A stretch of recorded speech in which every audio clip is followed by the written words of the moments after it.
Now, this video is for those of you who are really interested in starting to use your Moxa in practice and unsure about what Moxa to use where. Now, if you're more interested in learning more about some techniques in Moxa, I would highly suggest checking out my quiz. It's going to be in the description box below. That quiz will give you the answer to which of my online, both YouTube videos and also paid courses would be best to help your practice moving forward. So go ahead and check that out. What I'm doing here is palpating the abdomen. Now, I go through this in a separate YouTube video about showing you the basics of palpation that I use in the style that I practice called the Yashinomichi. We utilize a Shanghan Lun-based hara diagnosis. And you'll notice here that I'm using a little black marker to notate places that I really want to treat. Now, for this patient in particular, I'm trying to treat her back pain by treating the front to treat the back. And so here I'm really looking for places not only that have deficiency, but also places that are extremely ropey. Notice I put 3 places on her abdomen to treat, but I'm only going to treat one of them. And what I'm going to do is focus in here on the deficiency to see if the ropiness goes away. Essentially, how much can I tonify to allow the surrounding tissue to relax and have dispersion without me having to disperse. So this is really great because it allows you to have a more simplified, more specific treatment without having to do a ton of other things on the side. Now, I'm going to be using a half-grain moxa practice here. Really notice how I've set up my hands. I'm also tenting some of my cones, and that is to make sure that it's just the right temperature for my client. You do not necessarily have to tent if you are using ShinKyu cream underneath your moxa. I do tend to tent for a lot of my cones simply because I want to make sure, just in case it's too warm, that my hands are there to control the heat flow. Now, I am not touching my moxa when I control it. All I'm doing is sitting there and hanging out with my hands to make sure that if I need to control that oxygen, I can to slow down or speed up the burn. That doesn't necessarily mean that I am tenting it with every cone. Now, if you utilize half-grain moxa in your practice, I would love to know. Go ahead and put that in the chat below. Tell me how you use your half-grain moxa, and more importantly, how would you love to use it? So I'm going to continue to really tonify this moxa. Notice that I'm able to talk with my client, I'm able to have a discussion, and the whole time I'm going to continue to repalpate my point and make sure that that point is tonified or that it needs more. So consistently asking the question, have I done enough? Should I do more? Have I done enough? Should I do more? And also another very important question to ask, am I doing the right thing for this person for this point? Now, depending on the patient, you might not be, and goodness knows there's many times when I have not been as well. So checking in consistently with the point and really making sure that you are doing exactly what that client needs is exactly what you should be doing in your practice. Now, there's a few other things that I'd love to point out about as I continue to do half-grain moxa at this point. First off, I am personally not using ShinKyu or purple cloud ointment under the point. And then also that even if my patient's belly moves, I'm consistently just moving along with her and then consistently repalpating. Have I done enough? Should I do more? Have I done enough? Should I do more? And then as soon as I place my moxa cone, notice that I have my next one ready. So I'm creating my next moxa cone in my hands while I am placing and lighting and controlling the previous cone. Now, for many people, when you've learned how to do moxa, you've learned to do it in between 2 boards. I am a proponent very much so of being able to create your moxa roll in your fingertips without having to have that extra step. Learning how to roll with your fingertips without using the boards is definitely more difficult. This is something that I go over not only in ShinKyu University, but also in my in-person workshops. I host those year-round in all over the world. So if you are interested in learning from me both in person and online, again, I highly recommend checking out the quiz in the description box below. And let's see what avenue for your learning style, for how you want to learn and where you are in your interest in traditional Japanese medicine, what's the best course, what's the best workshop for you to take. So notice here, continually making my cone with my left hand and placing with my right. Now, I often tell this to my students, if you are a left-handed human being, possibly switching this around and mirroring what I'm doing. So rolling with your right and placing with your left might actually be a better fit for you in your hands. I would say traditionally in Japanese culture, everything was still done with the right though. So it's a little bit hard to say that you should do things as according to how you were created, but it's probably going to be easier for you if you don't follow tradition at that point in time. That's my personal opinion. Now, how I roll moxa and how I teach moxa is really in accordance to how I was taught moxa. So I just want to make sure that everyone realizes that this is not my creation. I have not created anything. These are not my ideas. I learned all of my moxa actually at a school called Toyo ShinKyu Senmon Gakko. If you're interested in my school and my education, I have several videos here on YouTube that you can check out. I'll go ahead and link those in the description box below as well. But if you're interested in really checking out the school, every other year biannually, I actually take people to Japan to learn in the school that I learned at and graduated from. Now, how I learned my education and how I learned moxa was not to start rolling, placing, and burning on people, but actually to start rolling, placing, and burning on a piece of tissue, actually two-ply tissue. I actually have the entire methodology that I was taught in school to learn moxibustion here on my YouTube channel, so you can go ahead and check that out. In fact, there's a whole moxa playlist on that. And I actually started my moxa practice actually not in school, but as an assistant at an acupuncture clinic called Akira Harikyuin or Akira Acupuncture Clinic, located in Tokyo.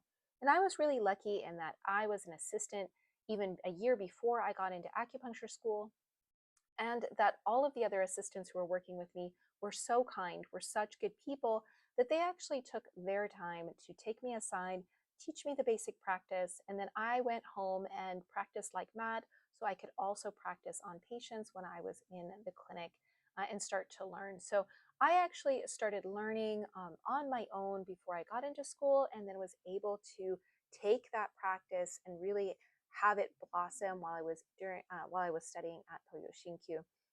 And so I was really blessed to have extremely good teachers throughout the entire time that I have been studying this medicine, from both apprenticeship to school and post graduation. Now, saying that, I do not have the perfect moxibustion practice compared to the person who taught me, Suzuki Sensei. There's a lot that you could probably say I could do better in this practice. What I'd really love to see, though, for you in your practice is that you're starting to feel the moxa with your hands, that you're starting to feel if that moxa is too warm, if it's too dense, if the cones are too big, and then learning how to control that afterwards.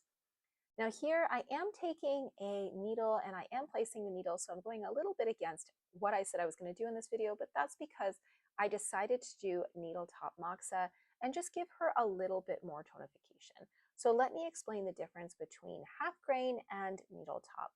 Half grain moxa is an incredible way to tonify at a specific point, a very, very specific point, rather than a wide area. And it's going to act a lot like a needle in that we're going to have consistent heat tonifying deep into the muscle structure, especially in the variety of half grain that I was just doing. Saying that, needle top moxa is going to be even more tonifying. And so that means that we have a needle not only placed and retained, the easiest way to retain with a needle is to place and retain, but then using needle top moxa, because that really makes that more powerful. Notice that with my needle top moxa, I created a ball with my hands, pulled it apart, and then placed it back together on the needle. Now this is just one way to do needle top moxa. I want you to notice too that I'm going to hover a little bit. Of all the moxa types, needle top moxa is the one that I have the most anxiety about. I really do not want that little ball to fall on my clients. I have had a really bad experience in the past that I tell all my students about. So please be very, very careful with your needle top moxa. Of all the kinds that you do, needle top moxa has the most potential to burn your patient. Saying that, needle top moxa feels really wonderful and is extremely tonifying. Now, once you get to this place in the burn, you really don't have to worry as much about that needle top moxa either sliding down the needle or falling off for some reason or falling apart. So that's why I take my hand away, is because my anxiety was definitely pacified. I felt very confident that that moxa was going to stew and stay where it was supposed to.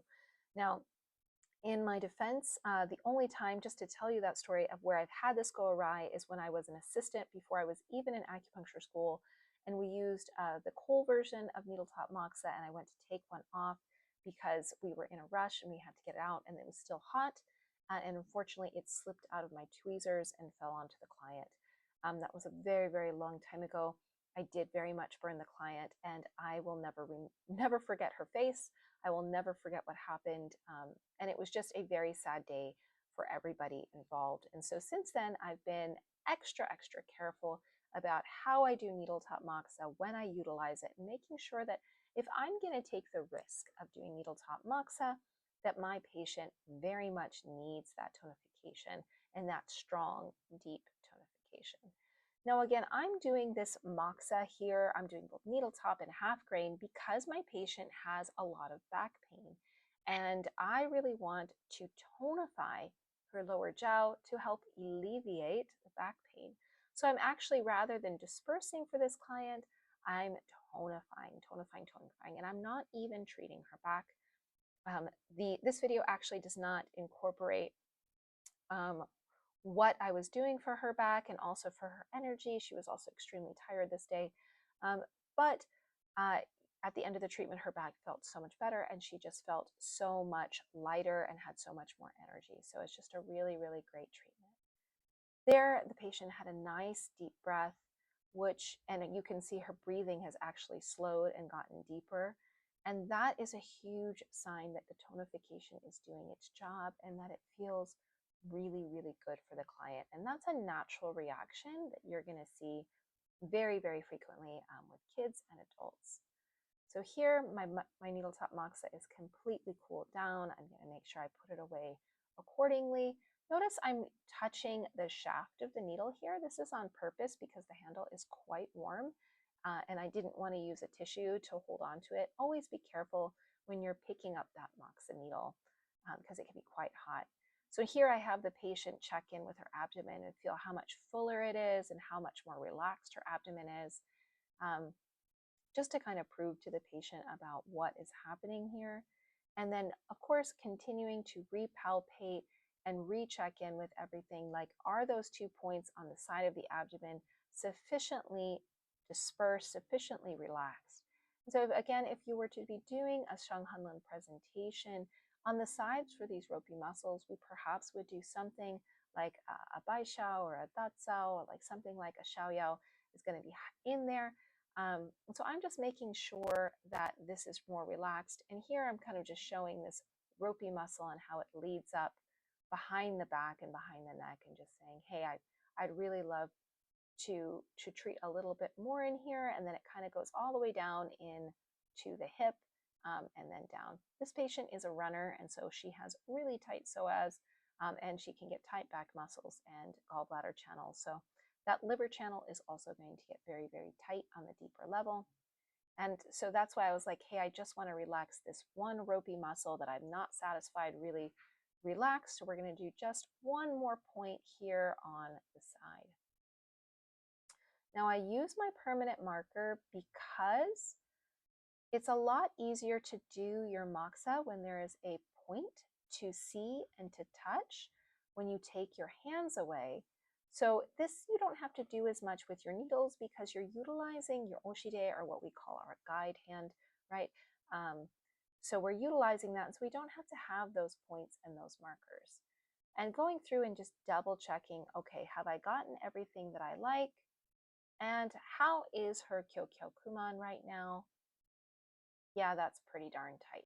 Now this is a little bit more palpation than I would probably do. So once you've found a place that you're like, I really think that this ropey muscle hasn't been resolved, you want to double check your findings, make sure you understand the breadth of that finding, and then you're going to want to, of course, explain to your patient if you can, and then choose your point to treat. So that is really what I'm doing here, is I'm going in and trying to release just one extra point on the abdomen that I wasn't satisfied had truly relaxed. So trying to go in and create more qi flow and qi circulation. Notice that after insertion, I'm doing a very slow technique, moving my hands a little bit and really trying to tonify and bring blood and qi to the area. This is the definition of a tonifying technique. Now, I know you're like, well, I thought you said that it was a really ropey muscle, it was really tight and very much connected to the top and the bottom as I was showing when I was palpating, but that is because the lack of qi stagnation and deficiency was creating that muscle tension going all the way down the leg, all the way up to the back of the head. And so what I'm doing here is, again, trying to tonify in order to relax and harmonize the tissue. A lot like, as I mentioned before, your datsao or your baishao herbs would do. Now, the beauty of using acupuncture and moxibustion, baishao, of course, being a good herb to relax the superficial muscle tissue, and datsao for deep muscle tissue, is that we can do all of those just utilizing one needle. So it doesn't have to be a really convoluted technique. We don't have to do separate techniques. We don't even have to split up the time in which we're doing those techniques. We can just do them one at a time. So again, using my half grain moxa to really tonify the point. Notice I'm not working quite as quickly as I did on the previous half grain cone, just going a little bit at a time in order to tonify this muscle structure and really help it to relax. Now, once I'm done and I feel satisfied that the point has been tonified, I'm going to, of course, repalpate, double check my structure, which you'll see me here do in a minute, to make sure that my treatment is done. Thank you so much for watching through this. Hopefully it gives you a hint on how to use your moxa going forward in your practice. Make sure to like, subscribe, and share this video as well. And if you're really interested in continuing your moxa and acupuncture practice and really learning traditional Japanese medicine, I highly suggest that you check out my quiz below in the description box and/or set up a call with me. Let's chat about your practice and see where you're at. All right, thank you so much for watching, and keep practicing.